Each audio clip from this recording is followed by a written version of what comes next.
I'm gushing this whole video about Disney, but the Hatbox Ghost in Orlando is terrible. This is not how you pay respect to the past. This is not how you do a wonderful homage to what came before. This is how you ruin a scene, and I will be talking about this in the future because this was a mistake. I tried to give them a chance. I tried. I was rooting for them this whole time, and what do they do when I'm in their corner backing them? Do they just turn in my face, spit in my face, and make it all for nothing? I was rooting for you, Disney. I was rooting for you, and you betrayed me, Disney. I don't like it when you betray me. What is going on at the Haunted Mansion? I'm going to the desk. I gave you a chance, Disney. I really did. I gave you a chance to prove yourself. I didn't jump aboard the hate wagon, the hate train, when everybody else did. I wanted to wait and see because that's what Disney does best. They announce something that seems a bit iffy at first, but then you wait and you see, and the new attraction or the new restaurant opens, and it's amazing. It's a vast improvement over what came before. But this is not one of those times, Disney. You let me down, and we need to address it. So back in August of 2022, Disney announced that the Hatbox Ghost, a beloved character from the past of Disneyland's Haunted Mansion, who is now part of Disneyland's Haunted Mansion, would be making his way over to Walt Disney World. And honestly, I was pretty excited. Everyone who was there was also pretty excited. More animatronics. The Hatbox Ghost at Disneyland is amazing, and now he would find a new home at Walt Disney World. It's great. It's a win-win. Everybody gets something they want. Disneyland gets their Hatbox Ghost. Walt Disney World gets their Hatbox Ghost added to their longer version of the Haunted Mansion. It's great. But on July 28th of last year, Disney announced that the Hatbox Ghost would not be taking up residency in the attic like he was at Disneyland. Instead, this Hatbox Ghost would be placed in front of the endless hallway scene, which is basically the same at Disneyland as it is at Disney World. And right away, people had a problem with it, okay? People were very upset because you weren't supposed to see any manifested ghosts at this point of the attraction. If you've been on the Haunted Mansion and never really realized it before, the first half of the attraction is very much the suggestion of spirits. You don't see any physical ghosts until you get to the Grand Hall or the ballroom. Instead, it's stretching rooms, moving objects, changing portraits, those things that aren't exactly ghosts manifesting right in front of you, but the illusion that these things may be possessed or haunted in some way. But then you had silly old me, silly old offhand playing devil's advocate, saying, well, we see the zombie trying to break out of his coffin in the conservatory, and we see Madame Leota floating around in her crystal ball before we arrive at the Grand Hall. The line that the ghost host says once the spirits start to materialize is that they have received our sympathetic vibrations. The happy haunts have received our sympathetic vibrations and are beginning to materialize. They're assembling for a swing. I could go on all day. I really could. I could keep going. Disney's reasoning with this new placement of the Hatbox Ghost was that the Hatbox Ghost wasn't a happy haunt. In fact, he was grumpy, he was mad, he was a vengeful spirit, which is why we can see him materialize before the Grand Hall. And I said, weak explanation, but okay, well, let's see how this plays out, I said nervously. And last month, I returned from my visit to Walt Disney World, and I had a wonderful time, but there was one thing that really put a damper on my spirits, and that was seeing the Hatbox Ghost, oddly enough. Now, don't get me wrong, I wasn't walking around the Magic Kingdom pouting because I saw Hatbox Ghost in a spot that I didn't like him in. I had a wonderful time, it was great, but when I saw the Hatbox Ghost, I was just completely removed from the scene entirely. Now, up until this point, I've only showed footage of Disneyland's Hatbox Ghost. The sculpt is a bit different. The animatronic is slightly, very slightly different. And now I'm going to show you an unedited clip of the Hatbox Ghost at the Magic Kingdom. And I want you to tell me how you feel in the comments below. Here it is.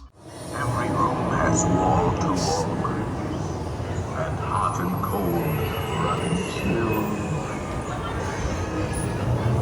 Listen.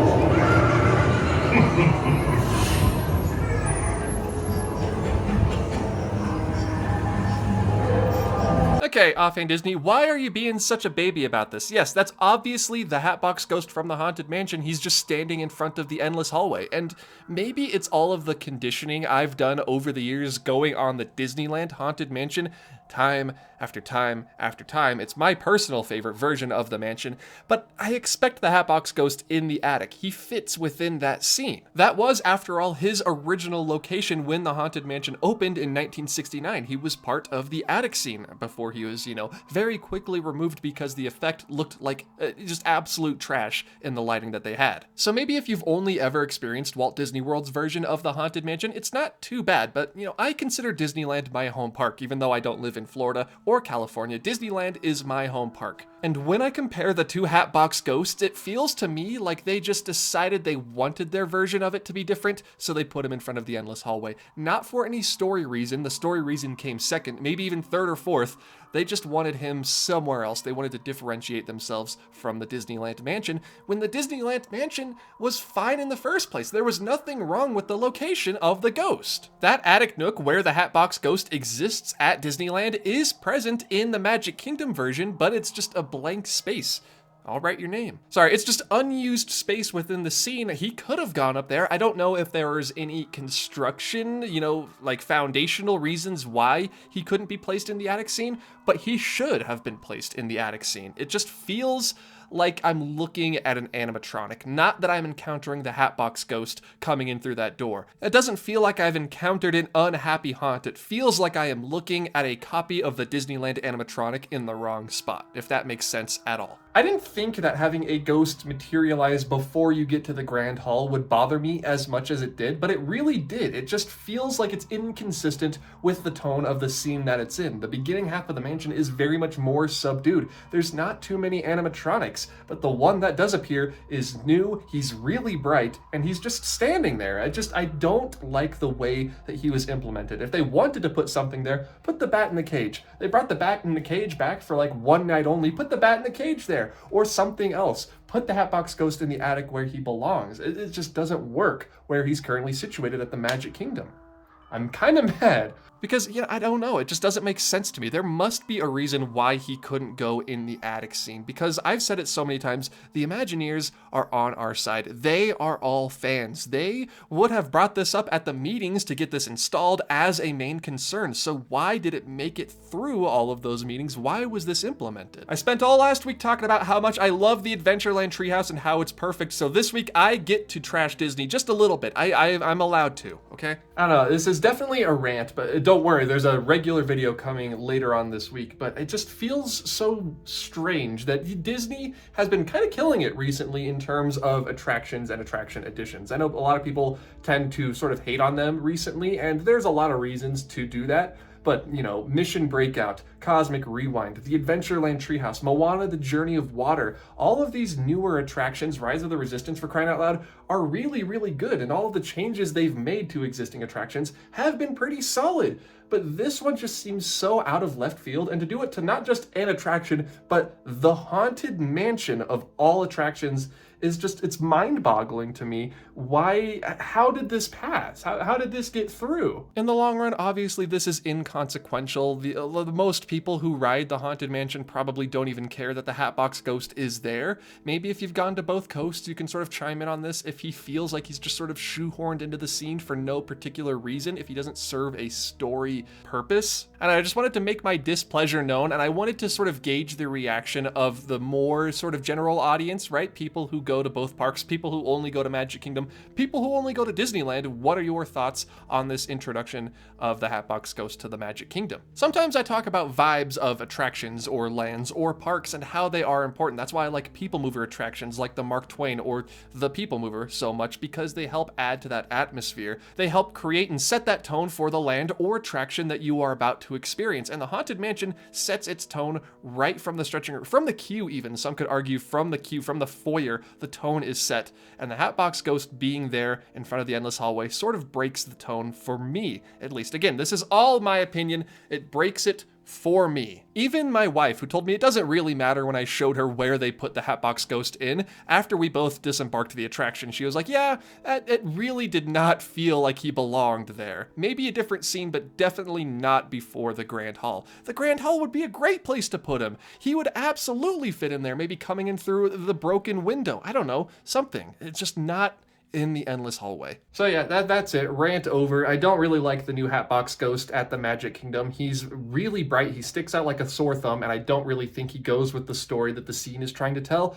And I hope they move him. I really just think it's not a great addition as it stands now. But again, I've asked you so many times throughout this video, but what are your thoughts after seeing the footage, after riding the attraction, after not riding the attraction and having been on Disneyland's? What are your thoughts of the Hatbox Ghost in the endless hallway? Maybe if he was a bit darker, maybe if they like tone down the lights on him, because like I said, he's really bright. So maybe if that would help a little bit, because that hallway scene is so dark and the Hatbox Ghost is just neon blue. I don't know. What are your opinions? That's the end of this video, by the way. It's just a rant. It's nothing important. I'll see you later on this week. I'm going to talk about sequels. I'm going to talk a lot about sequels because I'm not offhand Disneyland. I'm not offhand Disney World. I'm not offhand Disney Parks. I'm offhand Disney. I can talk about whatever aspect of the company I want to. I don't even own any stock, but I have a say. Right? No, you have no say. Everyone, thank you for watching this rant. I'm sorry you had to sit through it if you disagree with me, but either way, welcome to the end card, everyone. This video was just sort of a spur-of-the-moment thing. I just remembered that I hated the new Hatbox Ghost, and I had to talk about it, get it off my chest, and gauge the room, so to speak. If you enjoyed this video, please hit the like button, and if you're new around here and you want more rant videos like this where I trash on Disney, hit the subscribe button. These tend to do better in the algorithm for some reason. I don't like talking bad about Disney, but sometimes it has to be done. Sometimes you gotta lay down the hammer. You know what I mean? Either way, thank you to all of my supporters over at patreon.com/offhanddisney. They get early access to videos, extended videos like this week's, the later one that will happen this week, this week will be extended for the Patreon members. So if that sounds interesting to you, just $1 a month gets you access to most of the perks, including videos like this early, and like I said, extended editions and exclusive videos. Thank you to all of my supporters down in the description below. Thank you all. Or, you know, if you want to follow me for free, I am at Offhand Disney on Instagram, Twitter, and TikTok. I post often on Twitter. I post very rarely on TikTok, but I do want to increase that output there. And then on Instagram, sometimes I'll post cool pictures of my Disney trips. So if that sounds interesting to you, a follow is greatly appreciated. But that, I believe, my friends, brings us to the end of this video. Everybody, thank you all so much for sitting through my endless tirade of complaining. I look forward to seeing you later on this week when I complain even more for even longer. Goodbye.